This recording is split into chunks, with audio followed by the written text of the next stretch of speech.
गौरा देवी विदाईका मागहरू भागहरू सायल गाउँपालिका वार्ड नम्बर 4 गाउँखेत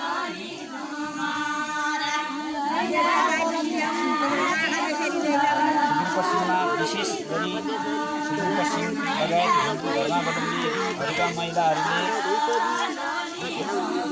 उमा महेश्वरको प्रतीकको रूपमा मनाइने गौरा पर्व 2078 साल भाद्र 17 गते सायल गाउँपालिका वार्ड नम्बर 4 गाउँखेतमा गौरा देवीको विदाई गर्दाका विभिन्न दृश्यहरू महिलाहरूले व्रतालु महिलाहरूले गौरा देवीलाई विदाई गरिरहँदा आफ्ना विभिन्न कलाहरू प्रस्तुत गरी गौरा देवीलाई विदाई गर्दै हुनुहुन्छ।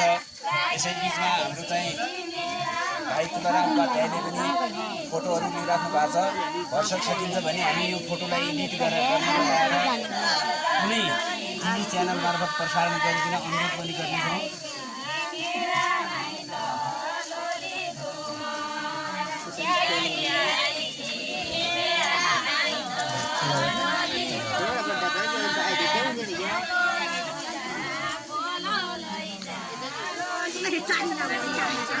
महिलाहरूले आफ्नो कला गौरा देवीलाई विसर्जन गरिरहँदा उहाँहरूले अति मार्मिक तरिकाले गौरा देवीको भागहरू प्रस्तुत गरिरहनु भएको छ। उहाँहरूको नीति देखेको छ 5 दिनसम्म आफ्नो घरमा भित्याएका राखेका गौरा देवीलाई अहिले विदाई गरिरहँदा जसरी एउटा आमाले छोरीलाई विदाई गर्दाखेरि विभिन्न अनुभूतिहरू विभिन्न नरमाइला अनुभूतिहरू हुन्छन्। त्यसै गरी महिलाहरूले पनि आज भोलि गौरा कसरी तपाईँ जानुहुन्छ, कसरी तपाईँ कहाँ बास गर्नुहुन्छ भन्दै विभिन्न किसिमले आफ्नो चाहिँ कला प्रस्तुत गर्दै हुनुहुन्छ। गौराको विषयमा कुरा गर्दाखेरि भागहरू गौराको विदाई आगमनका पूजाका भागहरू आफ्नो ठाउँअनुसार डोटी डाँड र बैतडी अलिक फरक देखिन्छ।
महिलाहरूबाट नयाँ पिँढीले विरुद्ध महिलाहरूबाट नयाँ पिँढीले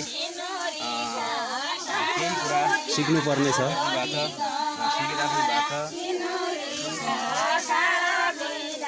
सञ्चार माध्यमबाट टाढा रहेको सायद सुदूरपश्चिममा सायद गाउँपालिका जति टाढा सञ्चार माध्यमबाट कुनै पनि स्थानीय तह नहोला, किनभने यहाँका संस्कृतिहरू देखाइदिने, यहाँका संस्कृतिहरूलाई बचाइदिने, यहाँका संस्कृतिहरूलाई जनमानसमा ल्याइदिने मिडिया छैन हामीसँग। अब यसको लागि हामीले